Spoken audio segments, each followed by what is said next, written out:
Yeah, good afternoon, everyone. We would like to start our regional webinar today. Today we have three prominent speakers.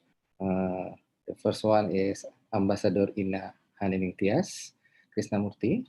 She is a senior advisor for the Minister of Foreign Affairs, Republic of Indonesia. The second speakers, we have Dr. Jayan Menon from ASEAS Yusuf Ishak Institute Singapore.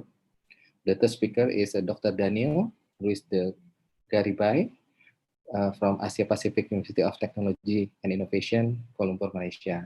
And then the last one, Ibu Dr. Nurul Isnaini. She is head of the Department of International Affairs, University of Indonesia. Today, we would like to discuss ASEAN Sustainable Development Outlook 2021.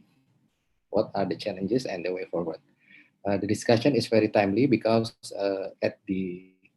in November 2020, ASEAN Secretariat just launched ASEAN Sustainable Development Goals Indicators Baseline Report 2020. So today, from these four speakers, we hope that we can have a discussion. And I would like to start to invite Ambassador Ina to deliver his speech or her presentation. Please, Ibu Ina, the time is yours.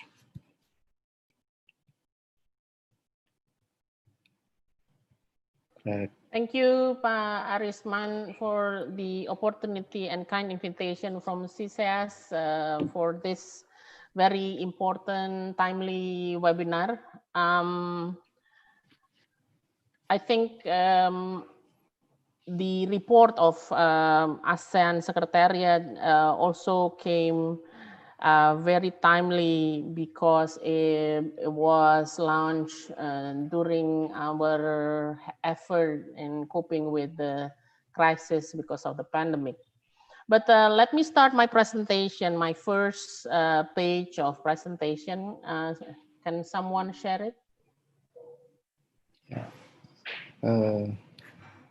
Okay. I want to start with Indonesia's SDGs because Indonesia is my country and I understand more Indonesia than ASEAN, of course. So let me start with this presentation next. For Indonesia, implementing National Development Agenda. Can you go to the next page, please?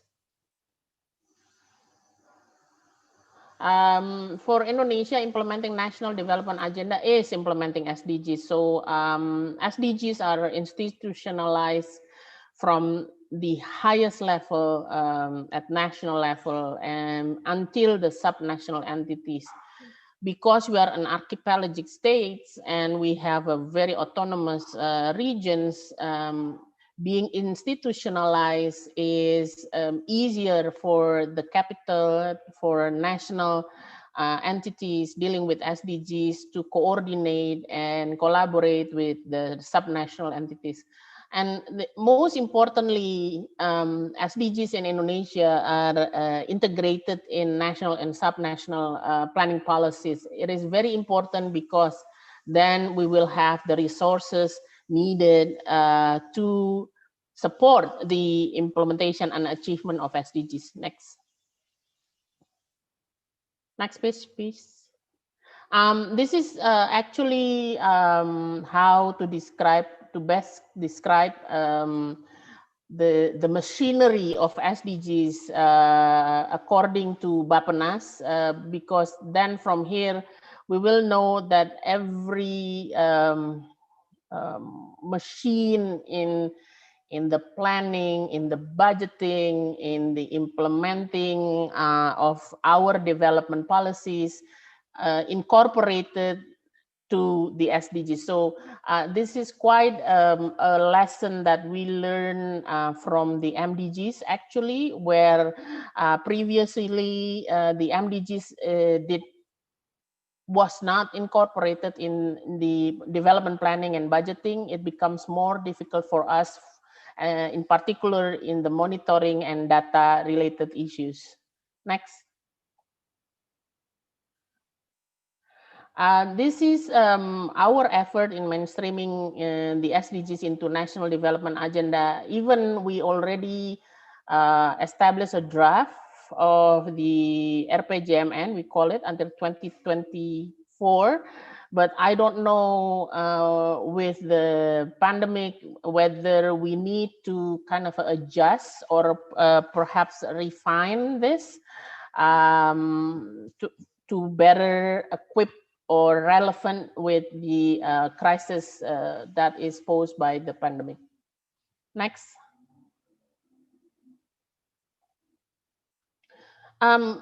This is actually our effort in understanding the goals, because if we do not do this, then for budgeting purposes, for monitoring purposes, because we have a lot of line ministries, a lot of agencies locally, subnationally, we need to sort of making a mechanics for us, for Indonesia, to have a better understanding of the data that we need to have, whether we are already in the way of achieving the SDGs. So there is a political pillar, economic pillar, environment pillar, and the last is law and governance pillar.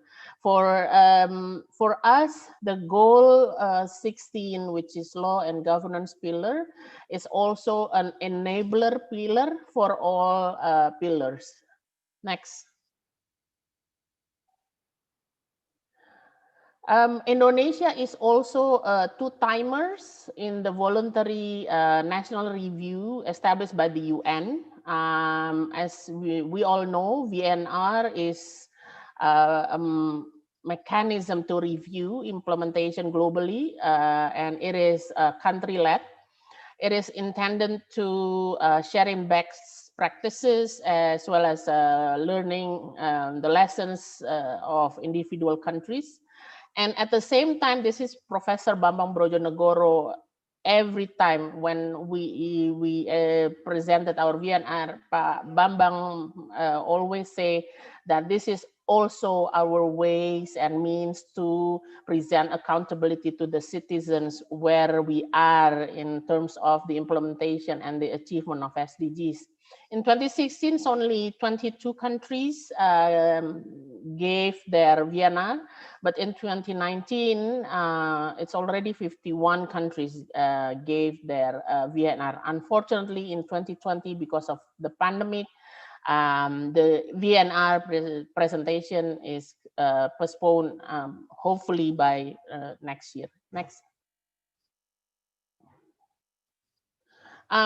This is also important for everyone who knows Indonesia and what the challenges that we have, because being a state that consists with thousands of islands, the VNR process.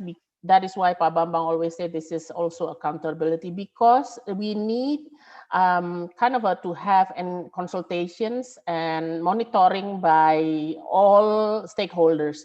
So the principle of the VNR 2019 process is inclusive, participatory, open, and massive.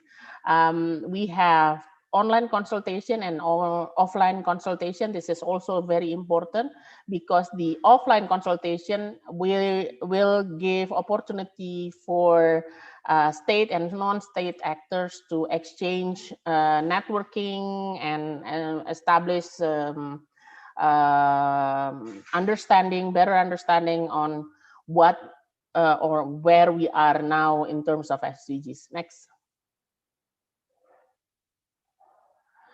This is what I have explained to you about Indonesia. Like I said, it's not easy to establish data in Indonesia because there are three categories of challenges. The first one is public services. there are limited access of public services, including the telecommunication infrastructure. And second, not all public services comply with national standards, in particular in small islands. And the third one, this is also very important when it comes to SDGs, availability of adequate, up-to-date, and disaggregated data and information is not spread evenly in Indonesia. Those area in eastern part of Indonesia where there are islands there, and especially Maluku, there are thousands of small islands, so it's kind of a not so easy, very challenging to kind of have the data and information gathered for the SDGs VNR. Next.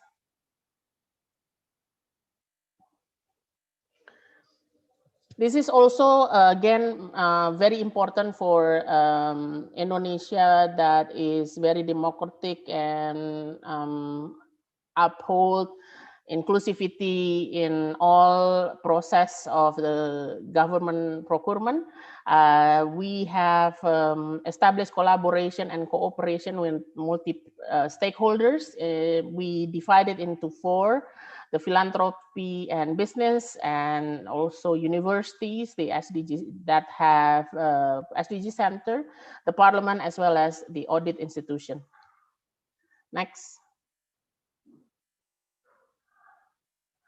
This is also, we are very proud of this, and very proud in terms of internally, nationally, we are proud, but internationally we are also proud, because when I was in New York, this becomes the so-called the issue that everyone wants to know, how Indonesia established the innovative and non-conventional approach for financing for SDGs. If you see on the left side, the public, we include also religious-based financial effort, zakat, and now we also include wakaf for the forest.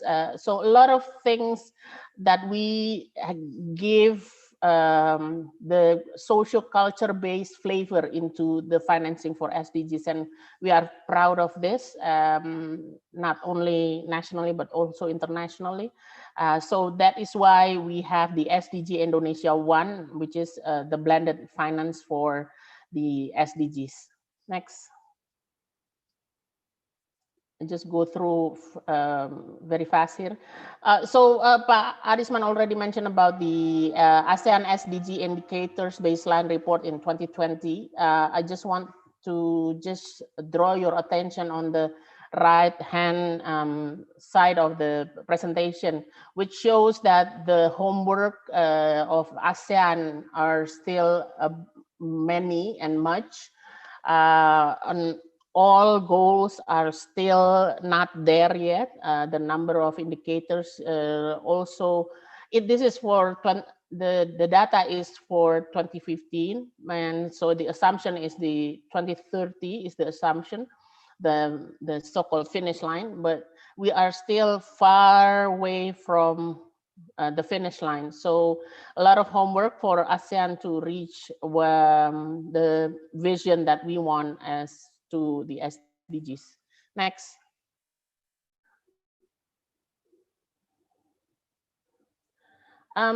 This is question that I have when we were establishing the ASEAN SDGs, as well as when we had discussion on how to approach the SDGs in ASEAN, whether it should be ASEAN-wide approach or country-specific approach. As you may know, the level of economic development in ASEAN is very diverse.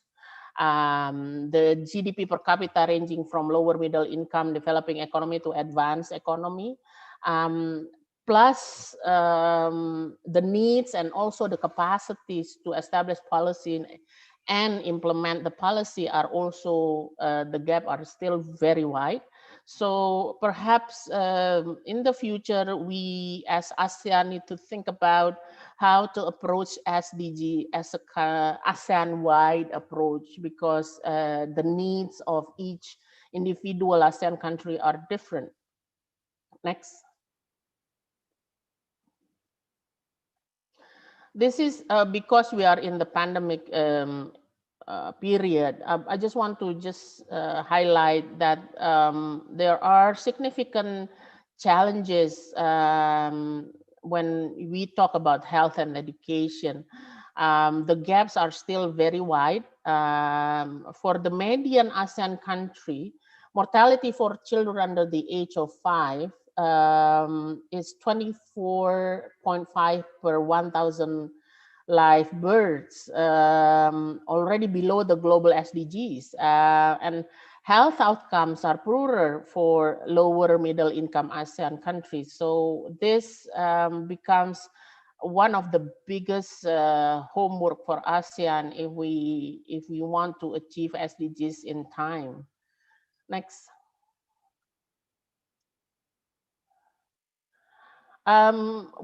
There is a question of inclusion. When I say inclusion, that means the spread of wealth around ASEAN countries. If we look at the electricity penetration, of course, it is good. It's more than 97%. And by 2030, it was assumed that only one country to have less than full electricity penetration. But don't forget, we have so many programs under connectivity in ASEAN to achieve this. However, the broader infrastructure gaps are still very wide in several lower middle income ASEAN countries. We can see that when it comes to roads, Singapore highest, but Philippines is the lowest in ASEAN. Maybe because it consists of islands and also a lot of disaster, including typhoon in Philippines. So the challenges are varied, from country to country.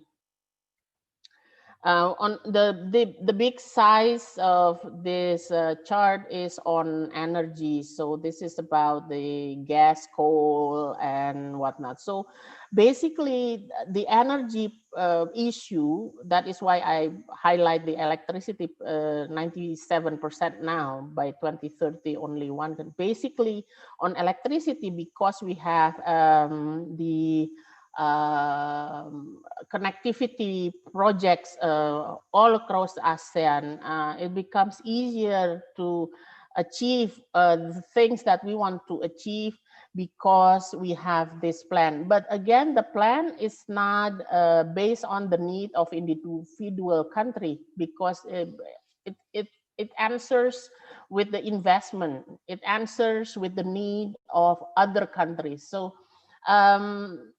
we need to kind of find a way for this inclusion issue and challenge, because if not, then the ASEAN-wide approach of SDGs might not be as easy as we thought it would be.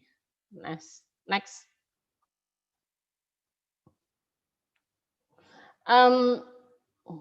If we look at the poverty, it's reducing very rapidly. But then because SDGs is like kind of there is a level in SDGs, if you reach the poverty reduction that we want, like for example, Indonesia and Vietnam, how to have this sustain, how to have this remain for as long as we want, because when there is a crisis like this big, like pandemic, how the stability that we have with the poverty reduction is very easily becomes vulnerable because of the lacking of the support to build the resilience and protect the progress. So I believe that financing for sustainable is very vital to build the resilience and protect the progress that we have when it comes to poverty reduction, because the vulnerable remains vulnerable, not so much of a stronger in a sense because we have reduce the level of poverty. So I think the sustainability in this regard remains a key. Next.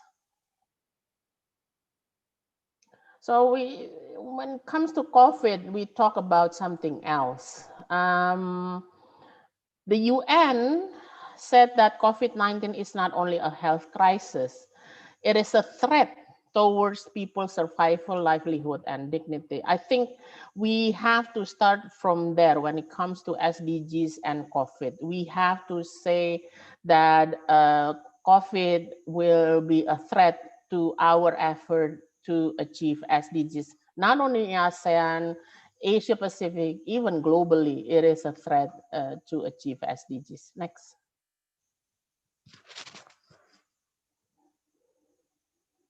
Next page. The impact of COVID-19 economically, everyone knows about this, but I want to show the next slide that shows optimist, positive vibe. Next. Because apparently the path to economic recovery is here.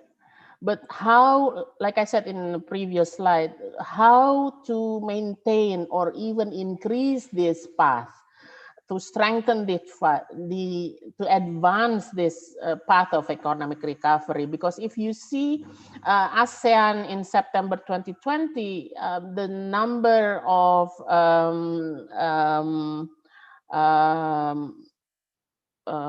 what you said, recovery is staggering, but how to maintain this, how to make this sustain, it's a question for all of us. Next. Okay, this from UN Desa, very summarizing how the shock of COVID-19 also shocked to SDG agenda. I just want to say that people always say COVID-19 caused economic crisis, but apparently if you see goal 16, for example, there are conflicts to prevent effective measures for fighting COVID-19. So there are regressing proofs there are shocks in all goals, not only the goal number 1, not only goal number 13 on climate change. Now they focus too much on climate change, but sometimes we forgot about other goals, which is not also easy when it comes to COVID. Let me show you next slide.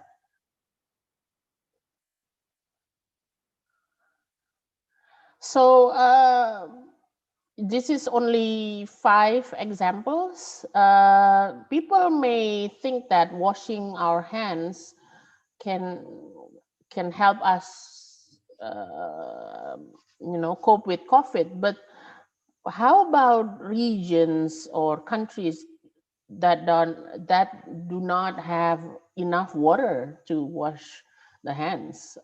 So again, we are experiencing a very challenging outlook when it comes to achieving SDGs, not only ASEAN, not only nationally Indonesia, but also the world globally. Next. So what next for ASEAN SDGs? This is my from my readings throughout the documents that have been shared by our missions in New York or Geneva. Next. So if we see on top of COVID, already UNDESA and as well SCAP already mentioned about this.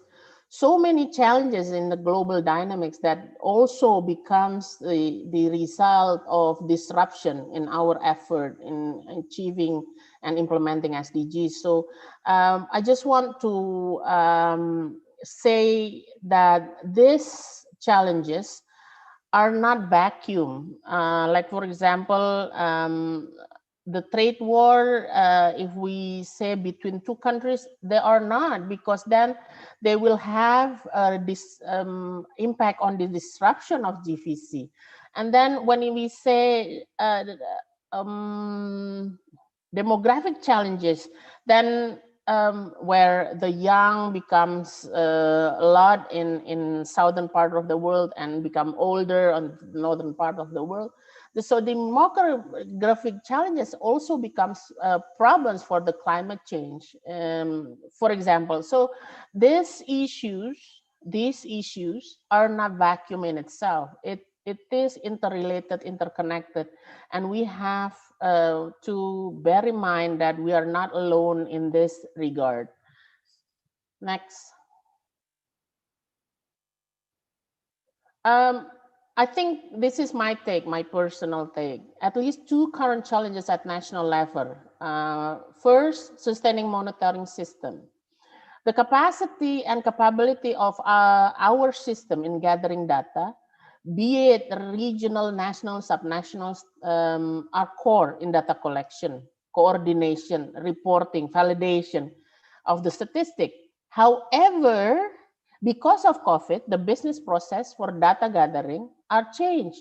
We need to change, but the change, no one knows how to cope with this new change. So, and secondly, this is also a problem, well, a challenge for all of us. When the focus on COVID-19 pandemic will definitely affect many indicators in 2020 and the near future, maybe 2021. Resources are already diverted to focus on the crisis. And for sure, like Indonesia, development programs also being reprioritizing is expected. So this is at least two current challenges at national level.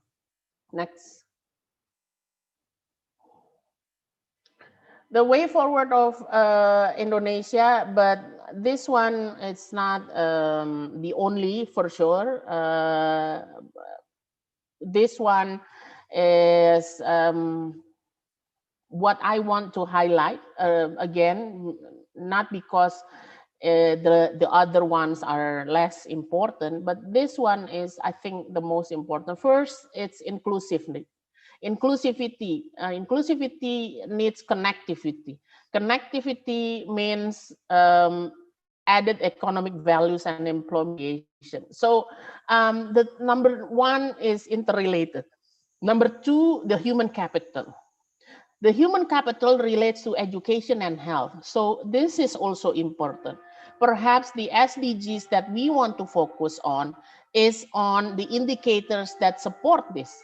Number three is, of course, the low carbon development, because COVID-19 already gave so much impact on the climate change.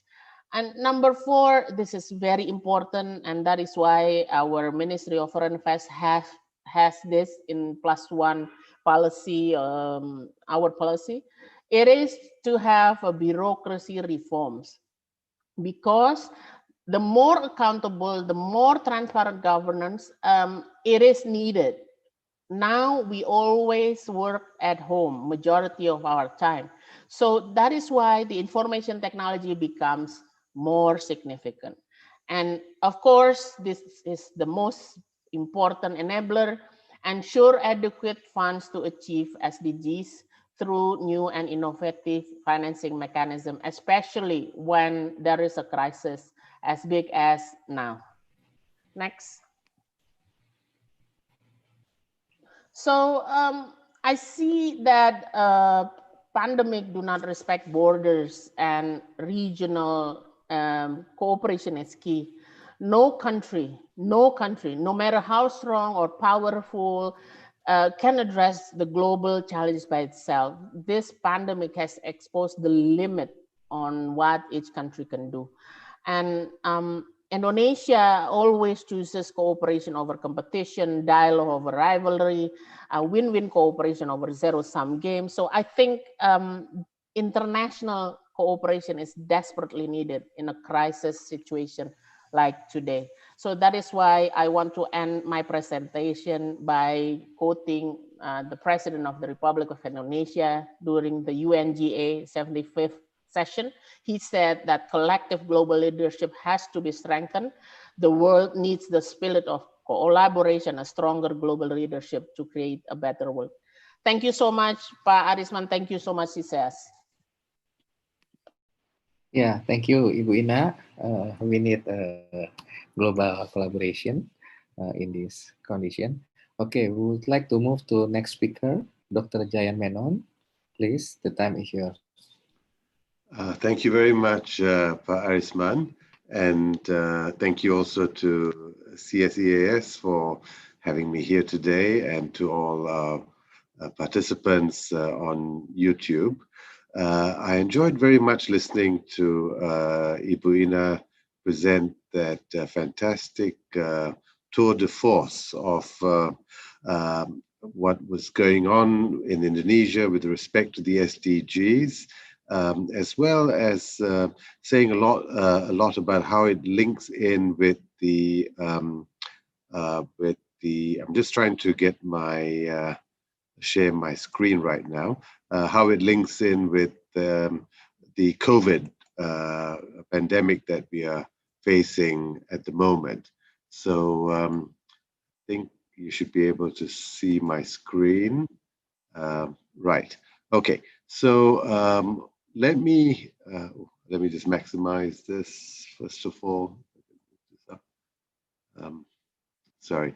Yeah. So what I would like to do today with you is go through a number of issues, many of which would relate to what Ibu Ina has already mentioned. Yeah. Okay. So I couldn't maximize it for a while there. Right. So I want to try and put things in slightly broader context.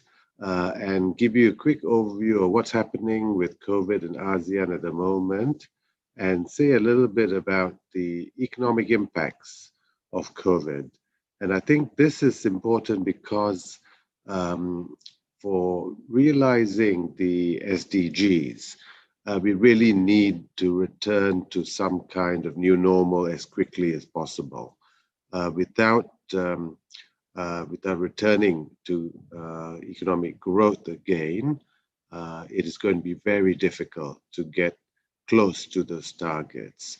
Of course, returning to growth doesn't guarantee that we reach those targets, but it certainly helps a lot.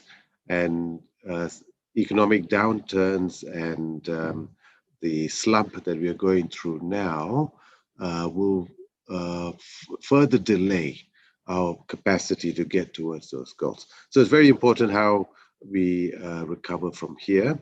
And in that respect, I'll say a little bit about balancing health risks and economic costs.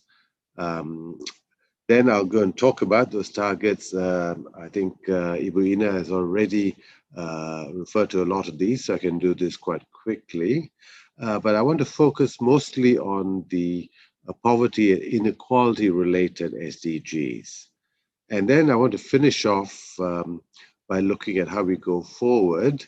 Again, coming back to this theme that we really need to return to growth in order to move towards our targets on SDGs. But I want to focus on one aspect, which is opening borders. Okay. Right, so this is the situation in ASEAN of a few weeks ago.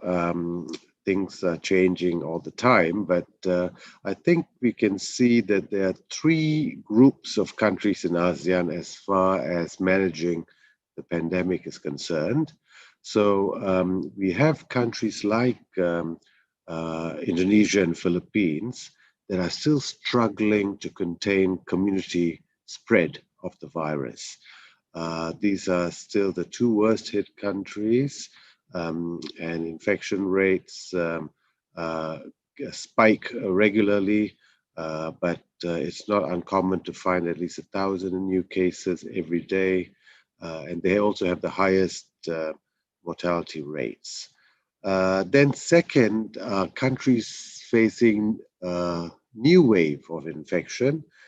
These are countries that appear to have got on top of the spread for a while and now are facing a new wave. This is Myanmar, as well as now Malaysia too, facing a new wave of infections. Then we have the remaining ASEAN members that appear to have contained community spread. Again, things can change rapidly, very quickly.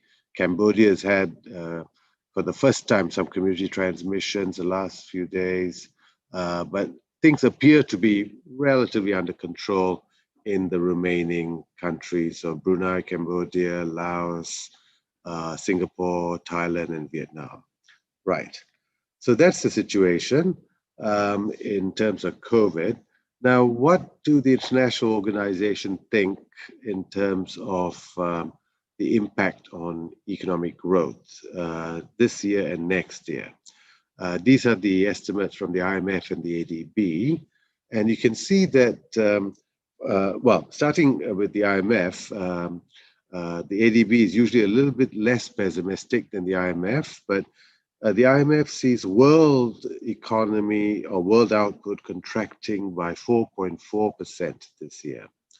The worst hit country in ASEAN is the Philippines at more than 8% contraction this year. And then we have countries like Thailand with 7%, and then Singapore and Malaysia at 6% negative growth this year. Interestingly, Indonesia, of course, has got the lowest contraction for the original members at just 1.5%. According to the IMF, ADB says 1%, even lower contraction. And this, of course, is because Indonesia is the only country in this original group that did not impose a general or prolonged lockdown. Unlike the Philippines, for instance, that had a long, prolonged lockdown, general lockdown, they are still struggling with community spread, and on top of that, a huge economic downturn. So Indonesia appears to have been spared a huge economic downturn, a small recession only, but it's still, of course, struggling with community spread.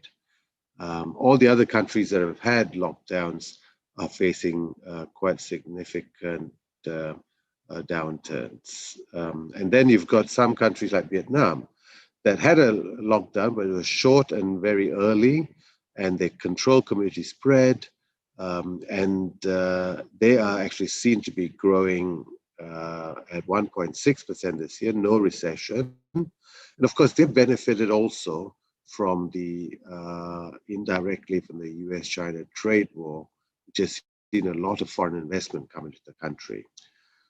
For next year, everyone sees a strong rebound. This is a chart for the IMF, mostly V-shaped still. You've got China in yellow, which is the smallest downturn and the quickest, earliest recovery. And the blue line is for the advanced economies, developed countries, which have the worst recession. And then the gray line, if you like, is the developing countries of the world, which is doing quite well, comparatively speaking. And then the brown line is the world average. Right, now that's the forecast. Now, what about the actual or the real numbers? Now, we've had some numbers come through for the countries that report quarterly GDP data in ASEAN. And you can see that we've had 3 quarters, basically, of data for 2020 already. And you can broadly see here, if you like, a V-shaped type recovery, where the biggest contractions year on year were in the second quarter, the light blue lines, And then the third quarter, we saw still negative in most countries, but not as deep a contraction as the second. And then, of course, you got some countries that avoided a recession altogether, like Vietnam and Brunei. So maybe the worst is behind us in the second quarter, but whether this will actually be a sharp rebound or V-shaped, we really don't know yet. It depends on how well countries manage the pandemic going forward. How, for Malaysia, Indonesia, and Philippines that are still dealing with community transmission, how well they get on top of it. And then for the others, avoiding new waves of transmission. That will determine whether we have V-shaped, L-shaped, U-shaped, or whatever shape. That is too early to tell, really. Okay, so with that background, I think it's useful at this point, 10 months after we've had this pandemic, to ask ourselves, what are lockdowns really for going forward? Are we trying to eliminate the virus altogether? Some countries like Australia and New Zealand are trying to do that. Are we just trying to manage community spread? Control the spread of the virus and keep it manageable while hoping to eliminate it, but willing to live with the virus at a tolerable level. Maybe that's Singapore. And finally, some countries might be just trying to save their health systems. This is the flattening the curve idea that we are familiar with. This is where you have rampant community spread and you bring in measures simply to make sure your healthcare system is not overwhelmed. And so we need to be clear, I think, at this point, what we want to achieve by introducing lockdowns going forward. At the start, we can be excused for panicking because we knew very little about this pandemic, but not anymore. Now we have to be a bit certain about our objectives and what we want to achieve. We know that lockdowns are very costly in economic terms, but can they work? I think there's evidence that they can under certain conditions. You just have to look at China, which is the best example, which had a very strict lockdown and worked very effectively and very quickly. And so too in Vietnam and Thailand. But then we also know that lockdowns are not necessary. And Taiwan is the best example, but there are other cases as well. Even Hong Kong was able to control the virus initially without a complete lockdown. Of course, now it's facing a new wave, but that had nothing to do with the success of the original lockdown. The fact that they didn't need to be successful with the lockdown. They didn't use a lockdown, yet they were originally successful. Now, lockdowns may not be feasible to implement in some countries. And I think India that tried it and Indonesia that avoided it are good examples. When you have large numbers of poor people and you cannot subsidize them to stay at home, then lockdowns are simply not feasible. The poor that don't have resources or running water at home will be forced to break the lockdown just to survive. So in these countries, it's not even worth trying lockdown because they just cannot be implemented successfully. And any government that cannot pay for people to stay at home and keep away from work should not try it because it's a recipe for disaster. But then lockdowns are also not sustainable in all countries for prolonged periods. And this lockdown fatigue that we are going through now is a clear reminder that this is the case. But some countries are being forced to it, in Europe especially, and they are facing, a massive spread, and they have no choice. But if you have a choice, I think you need to be very careful about reintroducing lockdowns. And in Asia, and in especially the poor countries in Asia, or countries with lots of poor people, there are rich countries with lots of poor people as well. Here, we have to be extra careful. This is where lives versus livelihoods are not really a relevant trade-off. Very often, livelihoods and lives are one and the same.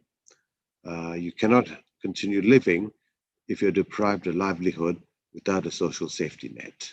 So while in the US, the debate is very different of lives versus livelihoods, in poor countries, there is no trade-off. And the impacts, and this is because the impacts are disproportionately high amongst the poor and the vulnerable. And this is an obvious lead up to focusing in a bit more on the SDGs. Again, Ibu Ina showed you a similar chart to this one about progress so far. This is an analysis done by ESCAP in Bangkok, where they drawn the 2019 line where we should be in 2019 to be on course to meet the targets in 2030. And you can see that we are falling behind on all 17 of the SDGs, some more than others. And also, in some cases, especially the climate change related SDGs, there's been regression, in fact, with moving away from the targets more recently. But of course, actually, the data on the most recent data is not yet available. That might have shown a reversal because of the pandemic and the lockdowns, where one of the few beneficiaries has been the climate. Right. So anyway, a lot of work to be done, and the thing is, as Ibu Ina mentioned, the lack of progress with the SDGs has increased the vulnerability of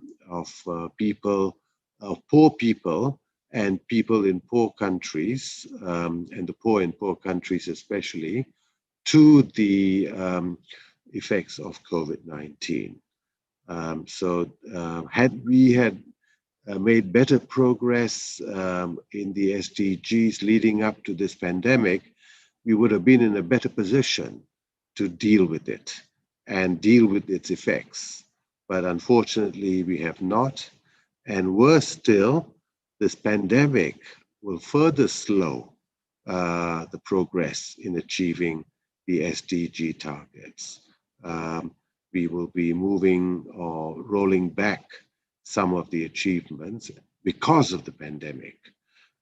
We have seen, for instance, that our healthcare systems in the poorest of countries have been horribly underprepared to deal with this because of underinvestment in healthcare. There's also been lack of access to running water, which has made lockdowns ineffective in poor countries, but also since this affects the poor more than anyone else, this has made them so much more vulnerable. You cannot wash your hands all the time if you don't have clean running water. And of course, there's also the other SDGs relating to things like the digital infrastructure and so on, where again, the poorer countries are so far behind and maybe pushed even further behind because of the pandemic. The school closures that have occurred has been particularly difficult for people without digital access, because you cannot do online learning without access to the internet. And of course, if you don't have access to a computer. And so all this type of infrastructure has made it much more difficult for the poor in dealing with the pandemic. And the SDGs, if we had been better, if we had made better progress in the SDGs, this wouldn't have been the case. But now, of course, the big concern is progress will slow even further because of the pandemic, right? So let me spend a little bit more time. I know that I'm hitting the limit, but to talk about why the poor are so badly affected. And I want to focus here on the poverty and the inequality related SDGs, the first and second pillars, if you like. And here we know that the poor are directly worse off because of by the virus, because of malnutrition. They have weaker immune systems, and so they are more vulnerable to succumbing to the virus. And also they have limited access to healthcare if they are infected. So this is directly from the virus. But most importantly, the poor suffer greatly from our response to the virus, especially lockdowns. Unlike many of us, they cannot work from home. They cannot make a living by using a computer. Many of them often don't have any kind of formal work. So informal work involves a lot more physical contact.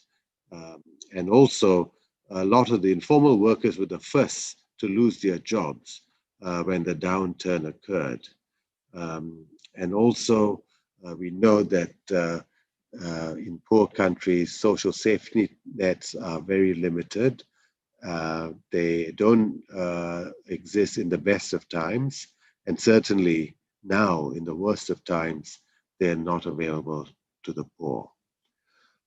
These are the direct short-term effects, but there will be long-term effects of this pandemic, and they will manifest mostly amongst the poor again.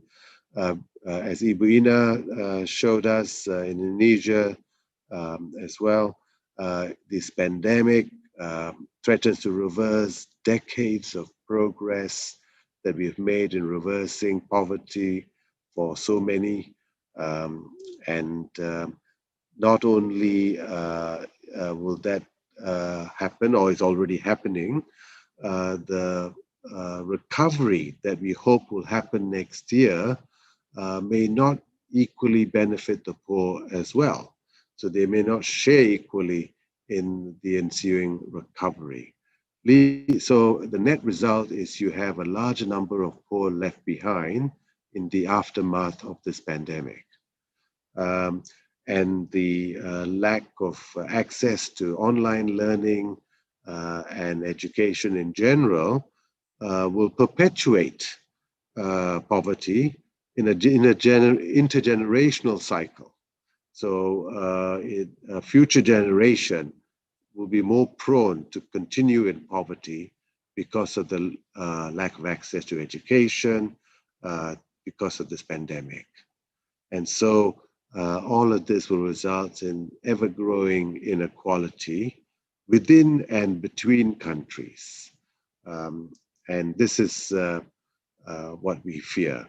This is just a picture showing you how people are queuing up for food in India, where they cannot afford face masks, even though they're forced to social distance in this case. And this is how it is in one poor slum in Manila, where the whole idea of social distancing is totally alien because the conditions that they're forced to live in. And these are the ground realities that the poor are faced with. And so we need to bear these things in mind when trying to formulate policy, especially lockdowns in poor countries and when you have large populations of the poor within your country. Right, so finally, let me talk about how we go forward from here. we know that this pandemic has had a huge impact on travel, mainly, and all the industries related to travel and tourism. The World Tourism Authority estimates that 1 in 10 jobs are related to tourism and travel, one way or the other. And so if we are to recover quickly so that we can start investing in the SDGs, we need to think about opening borders. Now, the borders remain closed by and large in most countries, despite the fact that domestic easing of domestic movements have been eased gradually in almost all countries. So there's been an asymmetry in how we have looked at movement between or across borders versus within borders. This only made sense at the start when the pandemic was spreading and you were trying to isolate yourself from the spread. It's too late now to keep borders closed for most countries. In countries that have isolated themselves successfully and have eliminated the virus, of course, that's a different story, but there are very few such countries, maybe in New Zealand, Australia, but most countries have the virus within their borders. In fact, many of them have the virus spreading within their borders. In any case, the time may have come to narrow the gap between domestic and border restrictions. This rebalancing, I think, can help support economic recovery without significantly raising health risks. And if you do it in a careful and gradual way, you can actually see a lot of economic benefits without seriously increasing your health risks. In fact, I think some countries have had to go too far domestically to boost their economies because they have stubbornly kept their borders closed. If they had eased border openings a bit more, they would not have had to ease domestic restrictions so much and therefore increase health risks so much. In fact, Hong Kong right now is seeing a new wave of infections, not because they eased border restrictions, but because they opened up entertainment industries and dance halls before they started thinking about even easing at the border. So there needs to be a rebalancing that can help you achieve your economic recovery while still preserving your health conditions. And that time, I think, has come for many countries. So,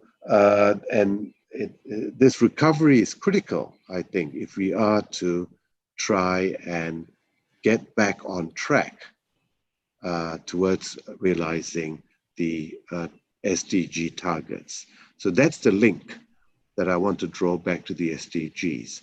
The sooner we can recover, the sooner we can get back on track in realizing the SDGs. Right, so let me now finish off very quickly with a few final points.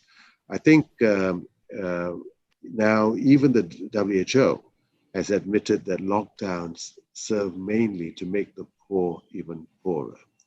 I think targeted measures are to be preferred to general lockdowns in most cases, unless you have such a serious spread that there's a risk to overwhelming your healthcare system.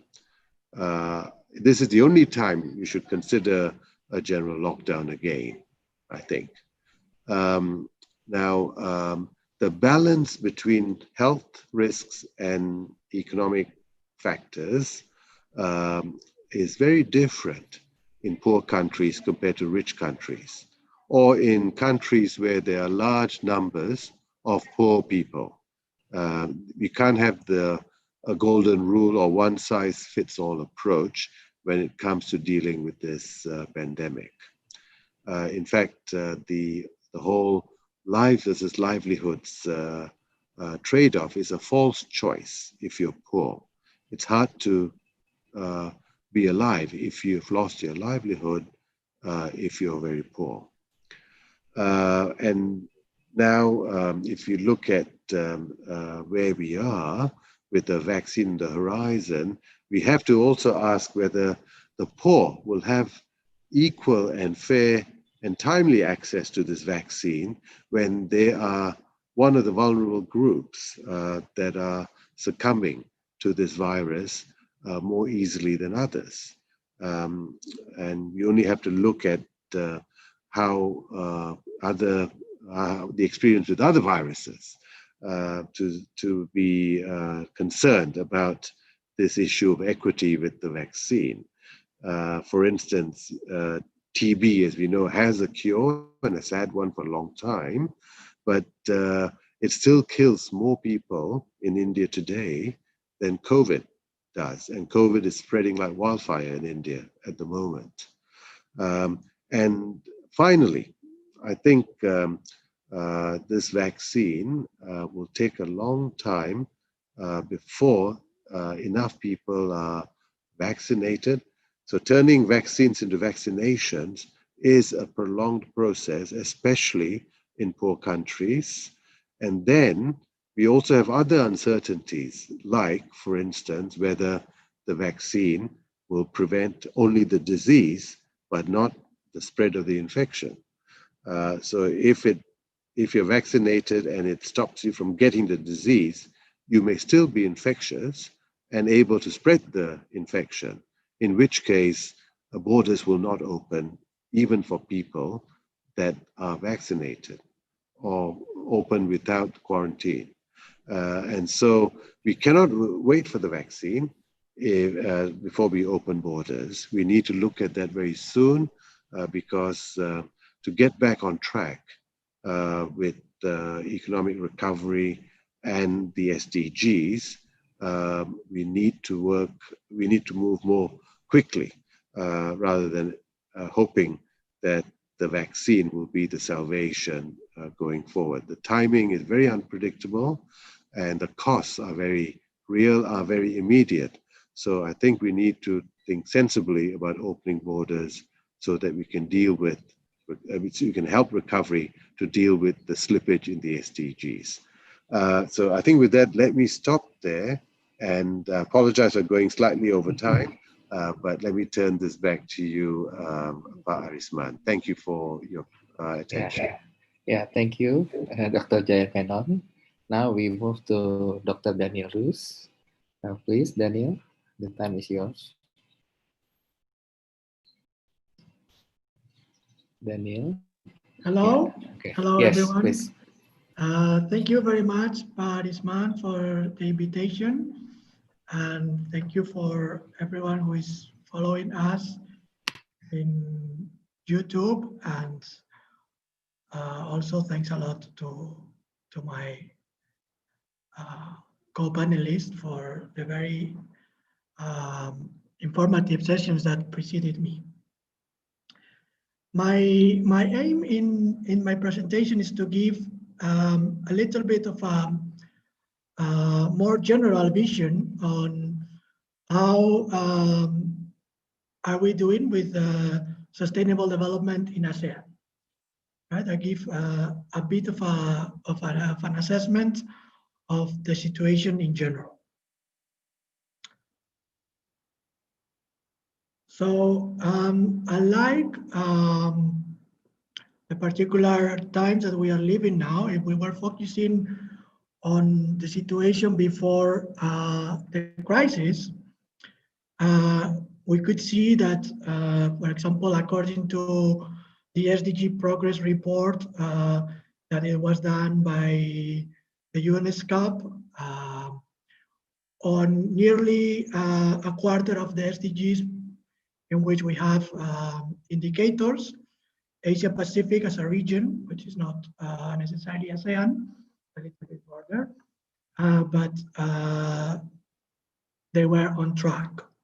right? So these were the SDGs that measured by indicators were somehow on track. You see that there are notable exceptions here. For example, number 10, reduce inequalities. Number 12, responsible consumption. Number 13, climate action. Or perhaps also number 14, life below water. So what I'm trying to get at is that if we look at the overall picture of sustainable development, perhaps the two biggest problems in achieving sustainable development in ASEAN, it has been precisely that idea of environmentally sustainable and inclusive. There has been growth, there has been achievements, and if we look at the indicators, these are, for example, the indicators that were on track, so many of them. But if we focus particularly on the issue of whether the growth is environmentally sustainable and whether it is inclusive, that's where we see the gaps, right? There's no doubt that there's been significant progress in ASEAN countries in reducing poverty. They have managed to income generation, they have managed to improve incomes, and this has been done mostly through a strong income growth because of a structural transformation and investment in infrastructures and improvements in infrastructures. And in fact, we could say that absolute poverty perhaps could be eradicated. If we look at the statistics, we see that the GDP per capita has continuously increased. This perhaps hasn't taken so much into account the hit that the pandemic that wasn't planned and wasn't accounted for had generated. But overall, we see improvements in GDP per capita. Another issue is if we look at the distribution of these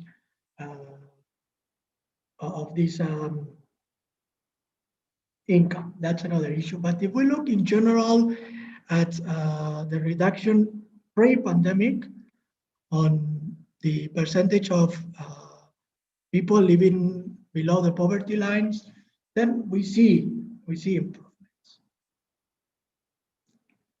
We see certainly improvements. But as mentioned before, what about the inclusiveness? One indicator that can give us an overall view about inclusiveness could be the income distribution. If we look at the Gini index, the greater the index, the greater inequality. And we see that these indexes aren't small, and some of them have even somehow seen increasements during the last 8 years, from 2010 to 2018. So that is where we can see signs of not really achieving inclusive growth. If we were looking, for example, at indicators that can give us another sense on the issue of how inclusive and how equitable is growth, we could be looking, for example, at education, we could be looking at gender equality, we could be looking at the access of water and sanitation, or even healthcare.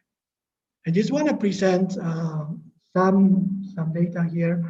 I don't want to bother you too much. This is a general view. But for example, if we looked at the labor participation rates by gender, we can still see that no matter which country we look in ASEAN, we see big difference in the level of participation of gender. Some actually quite big differences. This is not exactly a measurement of gender equality or gender inequality, but it can give us a sense of what are we looking at. The same if we were looking at enrollment in secondary education, which is the critical step where we see if we start seeing differences in gender is where we can start guessing that could impact the access to the labor market and at the end of the day impact income inequalities. If we look at the enrollment in secondary education, we see that generally it has been increased, except perhaps countries that were already at the top of the enrollment. They have seen some decreasements, but in general, we've seen good progress in access to education. But if we looked at the gender disaggregation data, then that's another story. That's another story. Perhaps not terrible, but that's another story. We see that despite having some countries with female enrollment being higher than the male enrollment, still, if we go back to the participation in the labor market or the labor force, we see that it is lower. So there is something going on there. If we were looking at the quality of education, one proxy to look at it, the ratio of pupil per teacher, we see also that the ratio has in many cases decreased. That could be because actually the number of students enrolling has increased, but that means that there weren't proper financing mechanisms to increase the number of teachers, right? So that could affect the quality of education. And if we were looking at sanitation, for example, the access to improved sanitation, we see that data show that there have been net increases everywhere. So in that sense, except for the case perhaps of Myanmar and the Philippines, we see that there's been progress there. There's been a good progress. What about the environment part of it? The challenge to have a more environmental sustainable growth. The issue here is that in the ASEAN region, we've seen a shift towards manufacturing that has generated a lot of this increase in growth, but perhaps it has also generated pressures in terms of environmental sustainability. And in here, I want to refer back to what is the ability of ASEAN as a structure to really deal with the issue of environmental sustainability. You know, the way our policies or perhaps our economic growth affect the environment is certainly something that countries need to be concerned about. But in order to find solutions, in order to move forward to solutions that really find real improvement in the achievement of SDGs as a global actors, for example, the environment, CO2 emissions. And that's things that we need more than one country just doing their part, but certain agreements and assurance that these agreements are going to be followed. And in there, the issue perhaps is an issue of design. ASEAN being designed with a sectoral approach towards sustainability, having the environmental sustainability treated mostly as part of the sociocultural community, that's an approach that perhaps doesn't allow for getting inputs from the Directorate from Economic Growth, for example. It's very compartmental. It's true that we see some kind of coordination bodies, mostly through the ASEAN Secretariat, but to what extent the ASEAN Secretariat it's able to mobilize with the resources it has this coordination. And that's where perhaps I want to arrive to. If we look at some of the proposed solutions at ASEAN community level, if we would like to promote a sectoral coordination and policy integration, moving towards a more integrated approach and moving away from a sectoral approach, then one needs to really strengthen the institutional and financial capacity of the ASEAN Secretariat, so that it can be a tool to support the coordination of regional strategies that will be looking at sustainable development strategies regionally. And perhaps this is not the best time to be proposing this because of budgetary constraints now due to the pandemic. But this is not something for today or tomorrow. This is something looking forward to a strategy of 10 to 15 years. Right? At a national level, perhaps we've seen that there's been achievements. So perhaps what is more relevant at the time is country-specific reviews to realign budgets and maximize outputs in infrastructure development, in health, and in education outcomes. Because at the end of the day, these are those policies that can generate real outcomes in the SDGs. But at the same time, these are those that require one of the biggest investments from the national budgets. The International Monetary Fund estimates that for countries that are progressing at a good speed in these sectors, in the development of infrastructure, health, and education, these sectors could cost by 2030 between 5.5% and 6.5% of the GDP. They could see an increasement per year, right? So on top of the ones that they are already expending. So in order to make a better use of that money, to try to maximize the output, perhaps country-specific reviews to align those budgets is what could get better outcomes. This is the solutions that I want to propose here for discussion, and thank you very much for the opportunity. I look forward to discuss with all of you. Thank you very much. Yeah, thank you, Dr. Daniel. Now the last one, Ibu Nurul from University of Indonesia. Please, Ibu Nurul, the time is yours.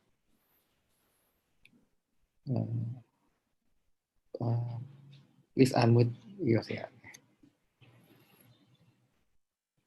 Okay, I think the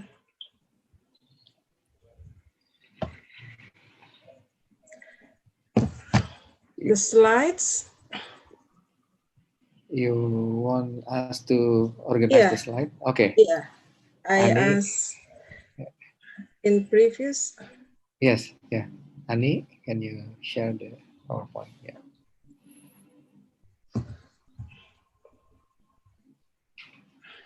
Okay. Okay. Thank you, Pak Arisman. Good afternoon, everybody, distinguished panelists, as well as the my colleagues, our participants in YouTube channel. Good afternoon, everybody. Thank you, first of all, for CSEAS for inviting me to take a part in this great forum to share our ideas on how ASEAN Sustainable Development Outlook will be in the coming years. My presentation will be a bit different because I would like to focus more on specific issue and actor that relates to the achievement of SDGs. Okay, I think I will start with the second slide, saying that my outlines of presentation actually consists of 4 parts. The first one, introduction part, will review briefly how environmental problems can be considered as one of the critical aspects of ASEAN sustainable development.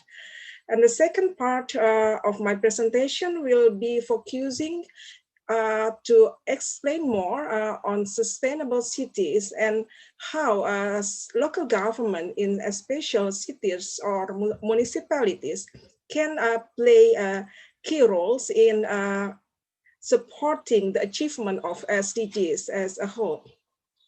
The third part will be the discussion and analysis.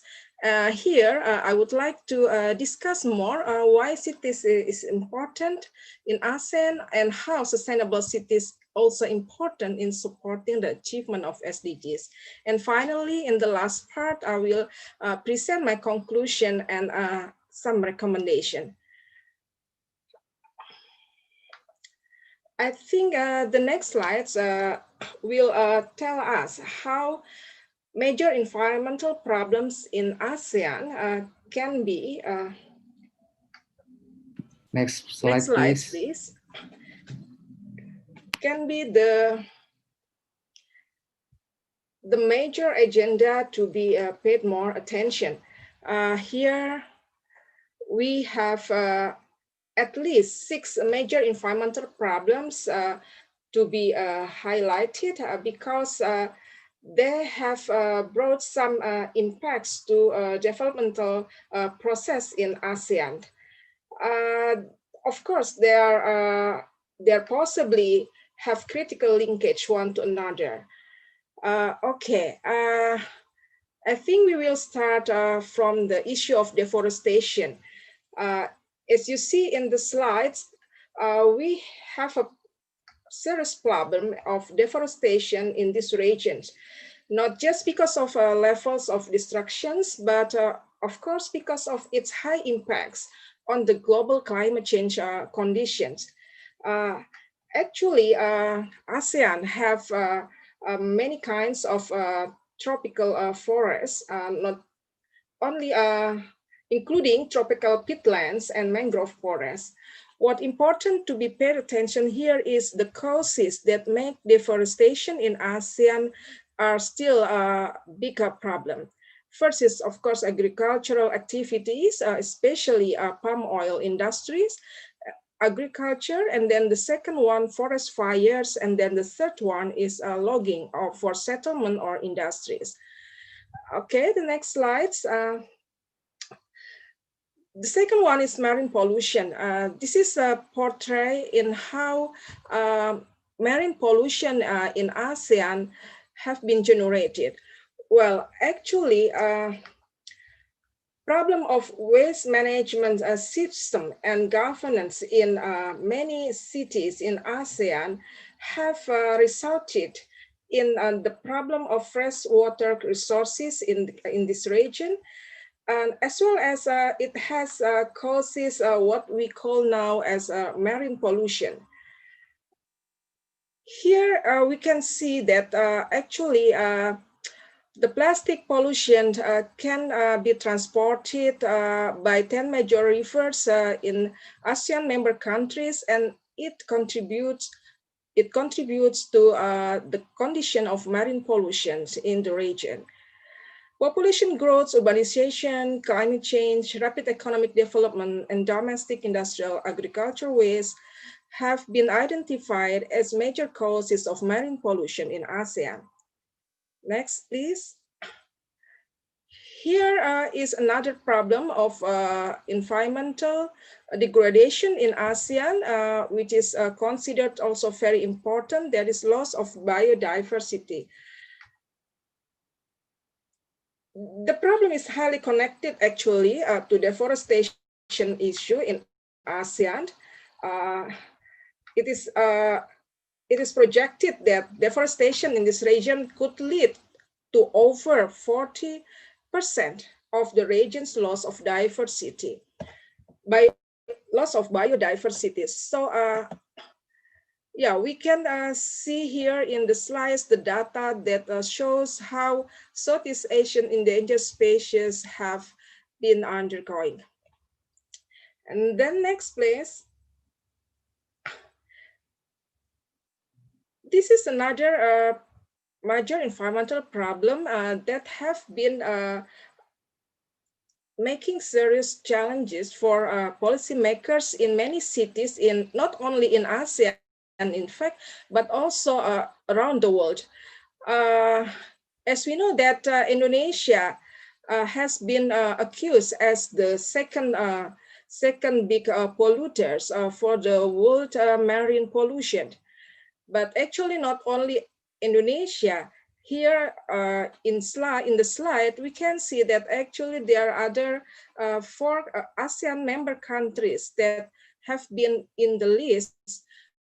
So we can conclude that how important this problem to be tackled down by policymakers, because it has been internationalized, and many industrial countries and even international institutions have criticized our policymakers about this issue. But what causes weak waste management in ASEAN are, here they are actually 4 causes of the absence of good quality data and knowledge, the gaps on policy and governance, the gaps in technical capacity, the gaps in markets and finance related to waste issue are the contributors, are the causes for weak waste management in ASEAN. In short, lack of good governance system and facilities have made this problem become serious and complicated today. Next. Here is actually the current situation that we have understood well. Global pandemic of COVID-19 not only have brought impacts to a political dimension, but also social, economic, and of course environmental dimensions have been touched seriously by this global pandemic. And if we see up to the next slide, then we will see how the global pandemic of COVID-19 have resulted in another new challenge for policymakers to deal with the so-called medical waste management. Here are the data that we can show how the increasing number of medical waste during COVID-19 in ASEAN member countries have been steadily increasing from day to day, and it reached up to the significant numbers. Next. Finally, we come to the 6 major problems that will become our focus in this discussion. That is sustainable cities. Sustainable cities belongs to the 11 SDGs targets, but here we will discuss it more intensively, because we assume that sustainable cities can be the key factor that can contribute to the overall achievement of SDGs in many ASEAN member countries. Okay, next. I think I will jump to the next slides to present you how sustainable cities can be an important factor in the overall discussion how sustainable development goals can be achieved in the near futures, because we only have 10 years more to complete our task to achieve the targets of SDGs. But of course, the complex situations seems to be very hard for many policymakers to work independently without cooperation. Talking about sustainable cities, I think we have to see the fundamental assumptions why cities are important. Here I highlight some reasons the importance of cities as the key players. Cities are centers of economic growth. So it have centrality to the people as well as to the actual problems. And the second one, cities are playing a central role in line with the phenomenon of globalization and urbanizations. Cities are now connected to global networks and become lesson learned for development initiatives and political leadership. Third, cities are source of problems as well as a source of solutions to a number of crucial development challenges as covered by SDGs such as poverty, clean water, sanitation, climate action, waste that relates to life below water and life on land, especially during COVID-19 pandemic. We see that actually COVID-19 pandemic have generated from have spread out from big cities. So cities become epicentrums for the spread out of for the COVID-19. But of course, with the facilities, with the financial resources, cities have more compared to let's say rural areas. So of course, cities can offer more solutions.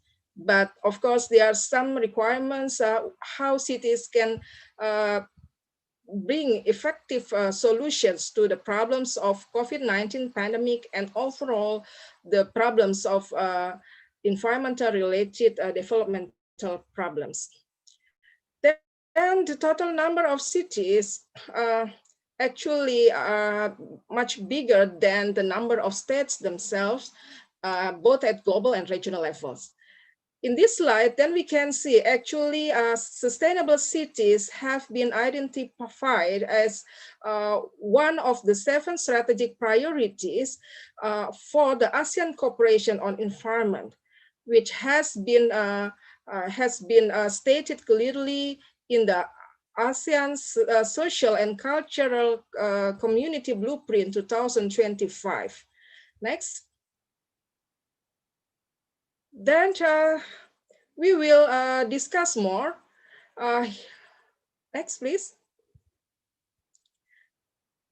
Here is 2 maps that can bring imagination for all of us, how cities are important player, starting from the number they have in the global map and the regional map.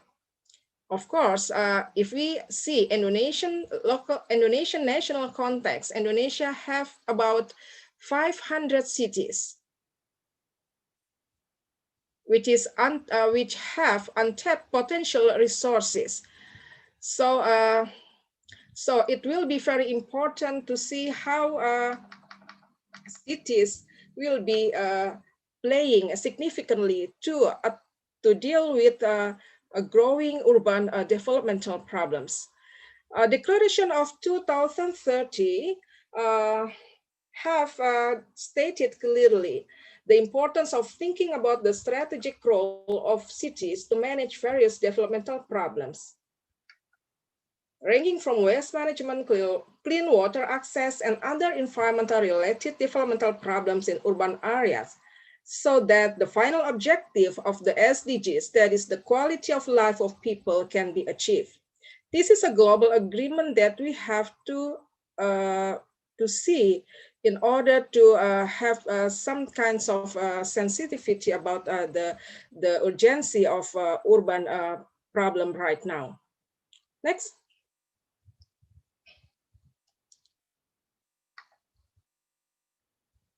Yes, this slide has confirmed us how the phenomena of urbanization in ASEAN have been experiencing in such a way that makes the issue of urbanization becomes very critical. Some data of UN's projections have shows us that some what we call as secondary cities have become more important in urbanization because the rate of population have grown significantly. So not only capital city in ASEAN member countries which have experienced rapid urbanization, but also what we call as secondary cities in all ASEAN member countries also reflects the same phenomenon. Next. So here is just to confirm us how the trend of urbanization in ASEAN is quite significant to highlight. And then next slides, please.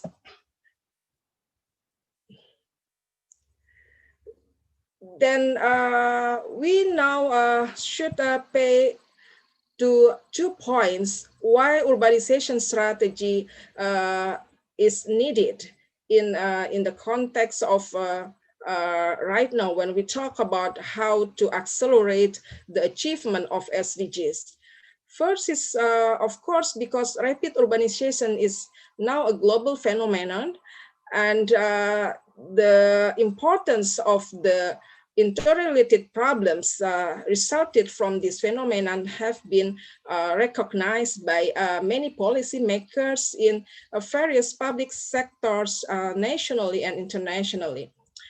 The second one is about the phenomenon, the trend of ASEAN population itself, which becomes very significant because of the growing cities in the category of secondary cities, which actually have potentials to contribute it for about 40% of the region's GDP growth by 2030.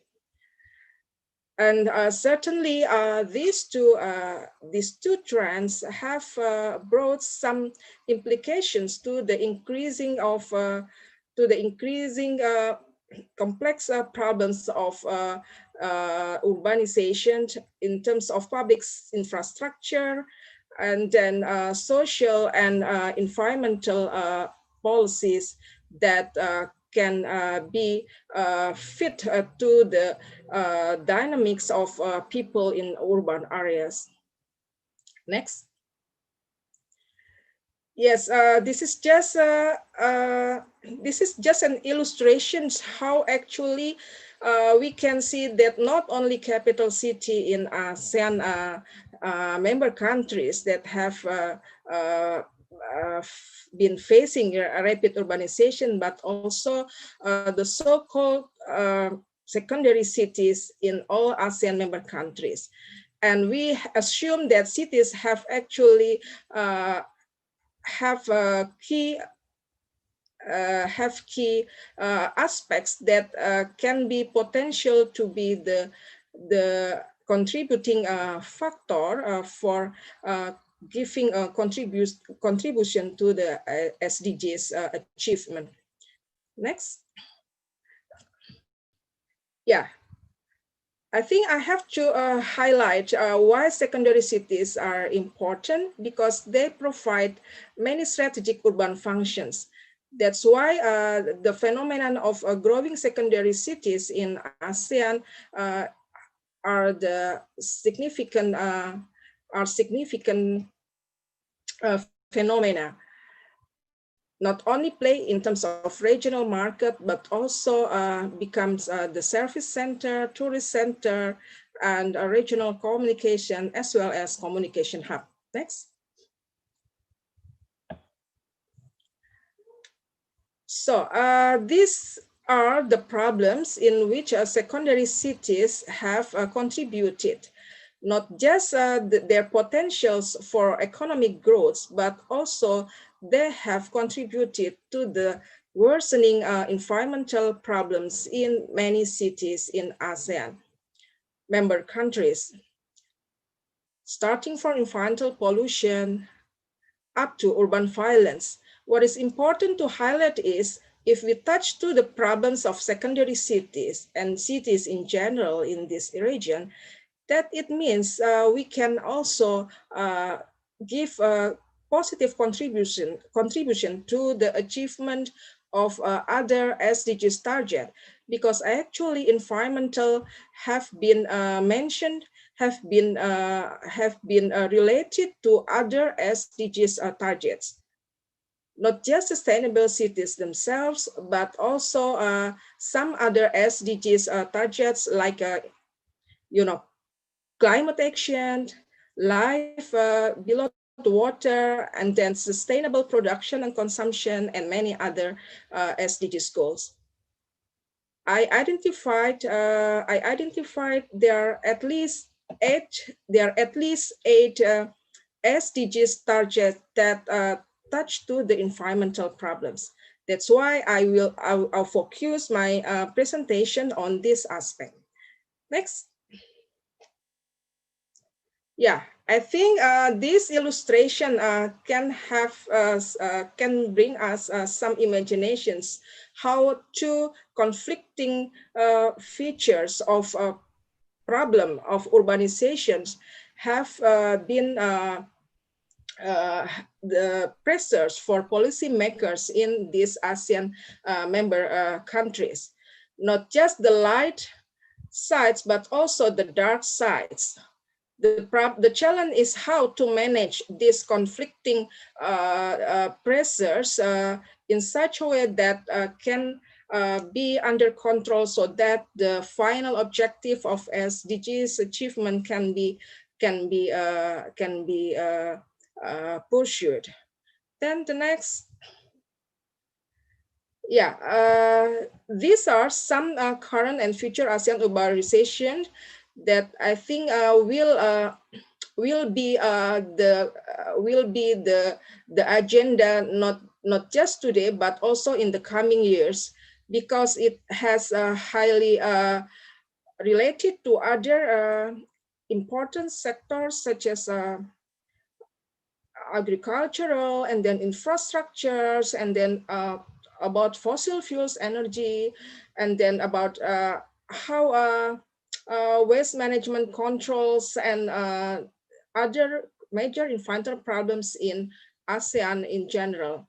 Also talking about how this region and individually ASEAN member countries can be resilient cities to natural disaster.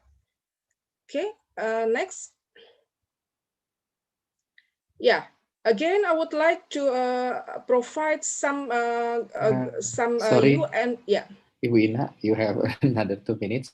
It's okay. Some UN statements that bring some ideas how making cities sustainable are very important to achieve SDGs targets more effective, because it becomes one of the central problems today that we have in the ASEAN.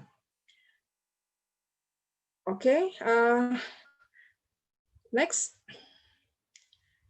And I would like to also highlight that actually ASEAN have already developed institutional mechanism to work on this issue, but I think we can see how how far this mechanism have worked quite well and efficient. ASEAN Working Group on Environmental Sustainable Cities. it is clear mentioned here under ASEAN Institutional Framework for Environmental Cooperation. Next. Please be quick. Yeah. Okay, I think these two slides have confirmed us how actually ASEAN have tried to do some initiative to make sustainable cities become important targets for ASEAN member countries.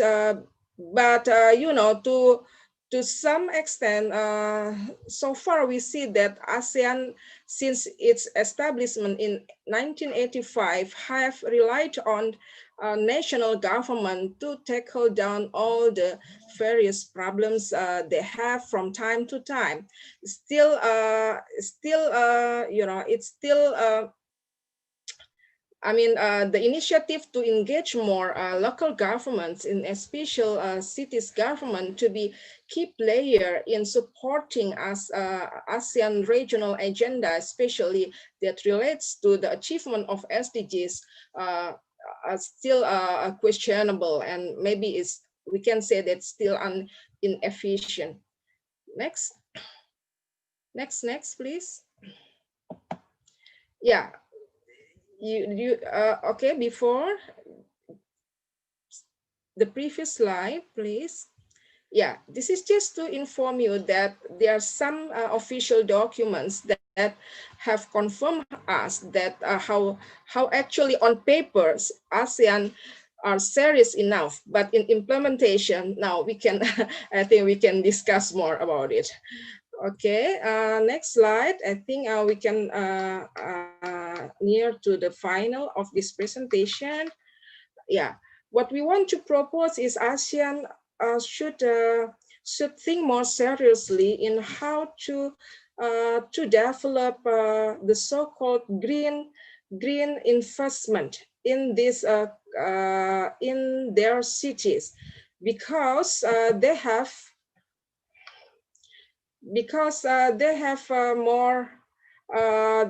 more significant impacts to support cities' capacity in achieving the targets of SDGs.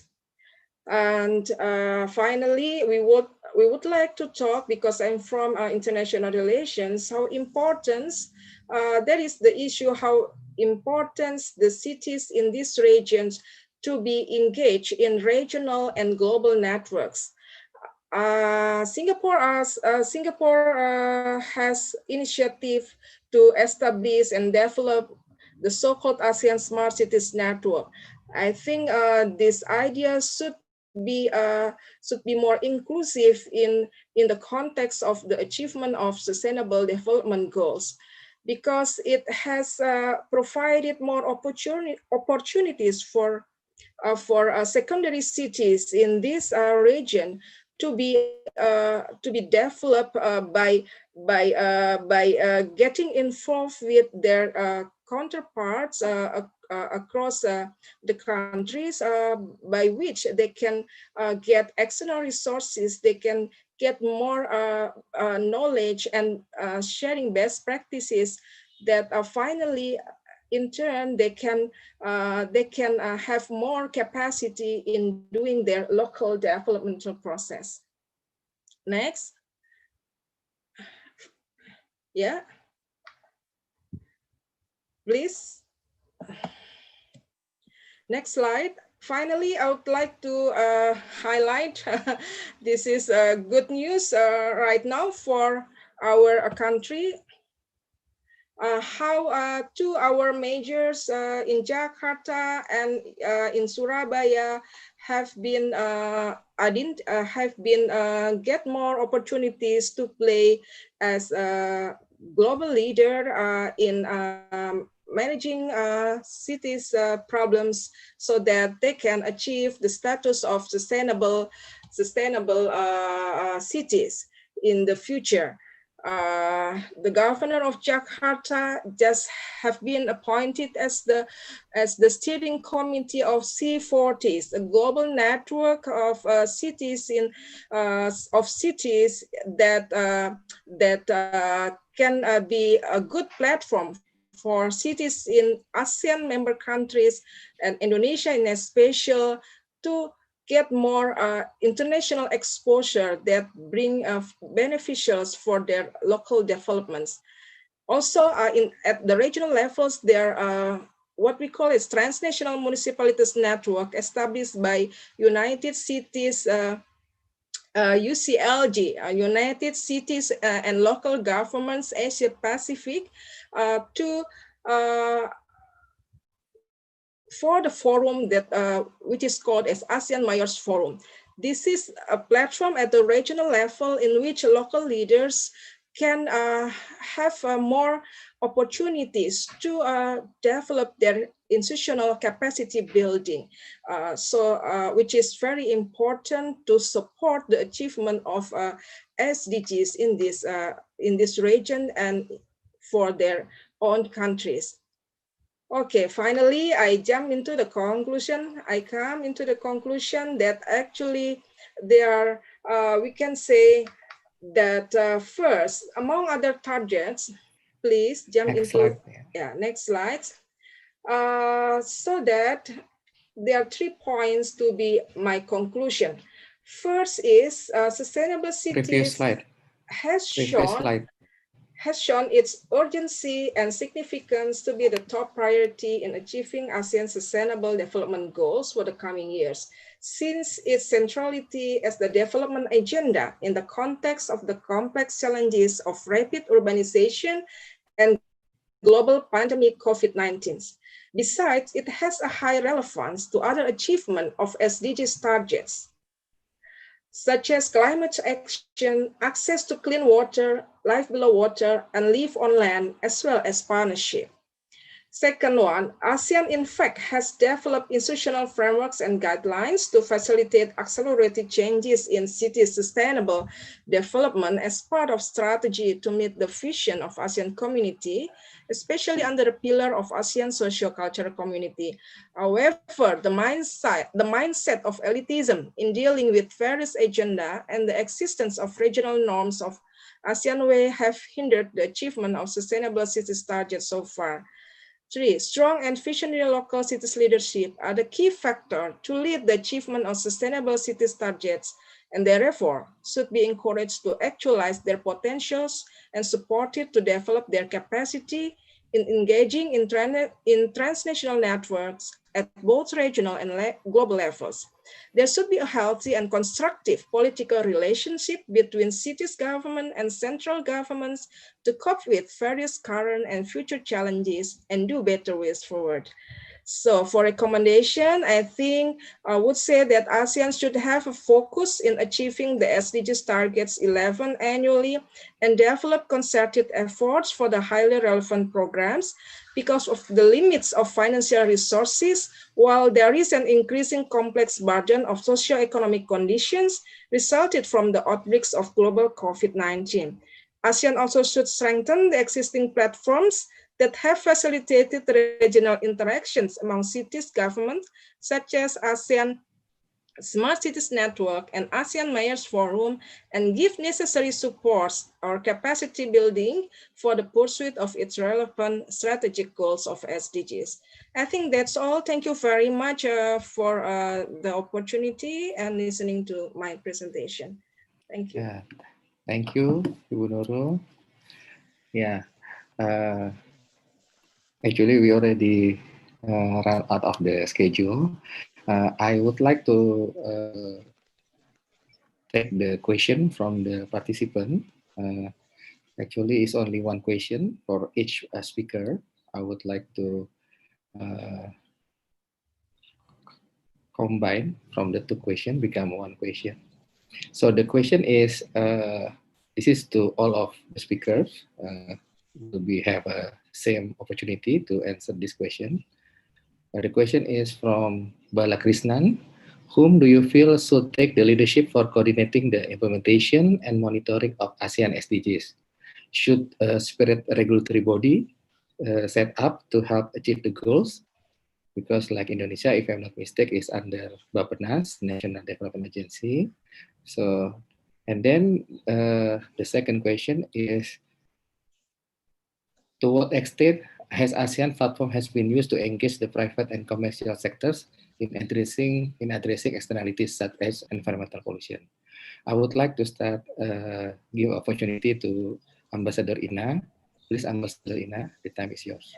I think there should not be additional institution inside the ASEAN Secretariat, because the SDGs includes the cross pillar issues. So you cannot have one institution, new institutions. Basically, what we need to do is strengthening the organization of ASEAN Secretariat, and perhaps the DSG of economic pillar should be the coordinator to kind of a monitoring and evaluate, because they already established as well a very strong ASEAN statistic unit. So I believe establishing a new institution is not a question. And secondly, about the platform, I think that is why my question is still, I hear you, Pak Daniel, regarding the institution, but I still believe that there should be a more in-depth discussion on whether for SDGs in particular, we need to have a specific approach, whether be it ASEAN-wide or a national specific approach. So in terms of the platform, I think for now, I believe that a national government platform is the best way for the approach of SDGs, and then perhaps UN bodies such as UNSCAP can do the gathering of information and data. Thank you. Yeah, thank you, Ambassador Ina. Now is Dr. Jayan Menon. Right. Well, I think I have very little to add to what Ambassador Ina has said. I agree with her response. I guess this is the difficulty that ASEAN faces across a range of issues, including, the SDGs. I mean, ASEAN is an institution that works as, the way I like to put it is, it's all about the carrot because there's no stick. So the approach is to get countries to believe that it's in their own interests to pursue, progress on these goals, rather than trying to, force them or punish them or, use any kind of stick measure. I think that's what ASEAN should do, continue to monitor progress, report them widely, so these countries are, have a third independent party looking at progress, so these countries can then gauge what requires action to catch up towards meeting those goals. So it'll be that kind of role I see for ASEAN, as Ambassador Ina has also described. And I also think it's very much at the national level that these things will have to take place. There are some of these goals that have cross-border spillover effects. And for those, I think we have to work harder in pushing countries to recognize their regional or global responsibilities. And environment is one classic example, but it goes beyond that. There's, we live in an era of COVID, so, communicable diseases is another case where, regional and global responses or national actions have regional and global consequences. And so regional and global actions, are as important, but they all have to start at home. So I think it'll have to be at the national level. Let me stop there. Thank you, Dr. Jayan Menon. Now, Daniel, what is your opinion about this? Daniel? I agree with previous speakers that the engine for change and development of policies to generate change has to be in in the national government. So particularly the way ASEAN is designed, it's quite weak at intergovernmental level, so that it won't be of any change if you generate an intergovernmental body that later on can't actually impose any change. So as the way ASEAN is currently designed, certainly that makes no sense. But there could be a bigger possibility, certainly for regional bodies to establish clearly regional frameworks and bodies for monitoring in the progress of those frameworks. But certainly, as my the colleague Dr. Menon mentioned, it's only monitoring. It's mostly only monitoring. Thank you. Dr. Nurul, Ibu Nurul, please, your comment. Okay, I think, thank you, Mr. Arisman. I think talking about the function of supervision or monitoring, I think I still agree to say that national levels will be more effective. But yeah, as I suggested in my presentations, in terms of implementations, then we should think another key players, because yeah, we have to evaluate what ASEAN have been doing so far in performing the functions of supervision or monitoring. Because yeah, I put at the national levels because each countries have their own characteristics and problems. So yeah, it would be better putting this function at the national levels. That's all I think. Okay, thank you, Dr. Nurul. Yeah, I think now it's already 4 p.m. It's already run off the time, but I don't want to make a conclusion, but looks like still a long way to go to achieve the SDGs for ASEAN countries. So many homework, and then maybe we have to follow up with many discussion, research, and of course action. Because like there's a question from the participant, how to engage the private sector. If I'm not mistaken, in UN, there's also UN Global Compact. And also in ASEAN, there's ASEAN Business Alliance. Yeah. So I think this is how to connect all these stakeholders. So again, thank you so much for all the panelists, the speakers. Yeah, thank you so much. We have to stop now. Look forward for a collaboration with you in the future. Please give applause for all the speakers. Again, this is a very important and valuable information and knowledge from all the speakers. Thank you, Dr. Jan Menon. Thank you, Dr. Daniel. Thank you, Dr. Nurul. See you again in our next webinar. Thank you so much. Thank you. Thank you, Pak Arisman. Mr. Thank you, Arisman. everyone. Thank you so much. Bye-bye. Thank you, Ambassador Ina. Ya, thank you, Ibu Ina. Thank you. Ibu Dubes Ina, terima kasih. Ibu Ina have another meeting with the Minister